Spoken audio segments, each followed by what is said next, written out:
पृथ्वी का जन्म कैसे हुआ? एक ऐसा सवाल जिसका जवाब आपको न केवल पृथ्वी के निर्माण के बारे में बताएगा, बल्कि काफी हद तक आपको सौर मंडल के निर्माण के बारे में भी बताएगा। इतना ही नहीं, आपको अपने सौर मंडल के बाकी के ग्रह और उसके निर्माण के बारे में भी आपको जानकारी सिर्फ पृथ्वी के निर्माण के बारे में जानने से ही पता चल जाएगी। तो चलिए आज हम ये जानने की कोशिश करते हैं कि अपनी पृथ्वी का निर्माण आखिर कैसे हुआ। सौर मंडल के निर्माण के साथ ही पृथ्वी का निर्माण भी शुरू हुआ। आज से 4.5 अरब साल पहले धूल के कण और गैस के बादलों से हुआ है। आपस में गुरुत्वाकर्षण के कारण ये जुड़कर इसी सोलर नेब्यूला के बीच में सूर्य का निर्माण करते हैं, बिल्कुल उसी तरह जैसे किसी तारे की उत्पत्ति होती है। सोलर नेब्यूला के बीच में सूर्य के निर्माण के बाद बचे हुए निहारिकाओं के कण सूर्य के चारों ओर घूमते हुए एक डिस्क का निर्माण कर लेते हैं।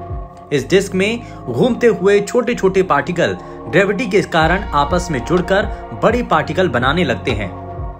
लेकिन अभी भी कुछ हल्के और बेहद छोटे एलिमेंट जैसे हाइड्रोजन और हीलियम सूर्य के पास वाले क्षेत्र में स्थित रहते हैं। लेकिन सोलर नेब्यूला के बीच में बनी सूर्य द्वारा सोलर विंड यानी सौर हवा के कारण ये हल्के एलिमेंट सूरज से थोड़ा दूर चले जाते हैं, लेकिन बहुत ज्यादा दूर नहीं होते और सूरज के पास बचते हैं थोड़े भारी और बड़े मटेरियल। ये बड़े मटेरियल आपस में ग्रेविटी द्वारा जुड़ना शुरू हो जाते हैं। जो एलिमेंट बहुत ज्यादा भारी होते हैं वो सबसे पहले आपस में जुड़कर टेरेस्ट्रियल प्लैनेट्स यानी स्थलीय ग्रह का कोर बनाते हैं, जैसे शुक्र, मंगल, बुध। जब ये टेरेस्ट्रियल प्लेट कोर बन जाते हैं, फिर इस कोर के ऊपर कोर के मटेरियल से कम भारी के मटेरियल कोर के ऊपर ग्रेविटी के कारण आपस में जुड़ते चले जाते हैं। भारी मटेरियल कोर की तरफ चले जाते हैं और हल्के मटेरियल ऊपर आते रहते हैं और बना लेते हैं क्रस्ट लेयर। और इस तरह से 4 बड़े स्थलीय गोल पिंडों का निर्माण होता है। नए नए बने सौर मंडल में छोटे छोटे पार्टिकल्स इन 4 बड़े पिंडों से टकराते गए और बन गए बुध, शुक्र, पृथ्वी और मंगल जैसे स्थलीय ग्रह। लेकिन यहाँ हम धरती के जन्म की बात करेंगे, इसलिए बाकी के ग्रह की उत्पत्ति हम बाद में आपको बताएंगे। लेकिन अब यहाँ तक आप पृथ्वी के ढांचे के निर्माण को तो समझ ही गए होंगे। लगातार पिंडों के टकराव के बाद एक समय ऐसा भी आया जब धरती से मटेरियल का टकराव बंद हो गया। नई नई बनी पृथ्वी काफी गर्म थी। धीरे धीरे समय बीतने के साथ पृथ्वी ठंडी होने शुरू हो गई।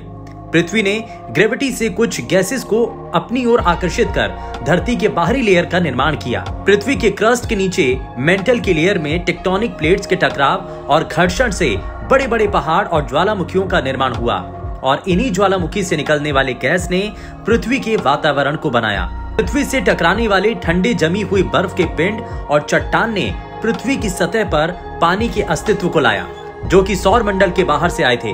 लेकिन पृथ्वी की सूर्य से दूरी वाला क्षेत्र बेहद खास क्षेत्र रहा है, जहां हीट इतनी संतुलित मात्रा में थी जिससे कि पानी ना तो बर्फ की अवस्था में रहा और ना ही भाप की अवस्था में, बल्कि लिक्विड स्टेट में रहा। इस विशेष क्षेत्र को जहां पृथ्वी स्थित है उसे हैबिटेबल जोन कहते हैं। ऐसा माना जाता है कि शुरुआती दिनों में पृथ्वी से मंगल ग्रह के आकार का एक ग्रह टकराया था जिसका नाम थिया था। पृथ्वी उस समय गर्म लावा के रूप में थी।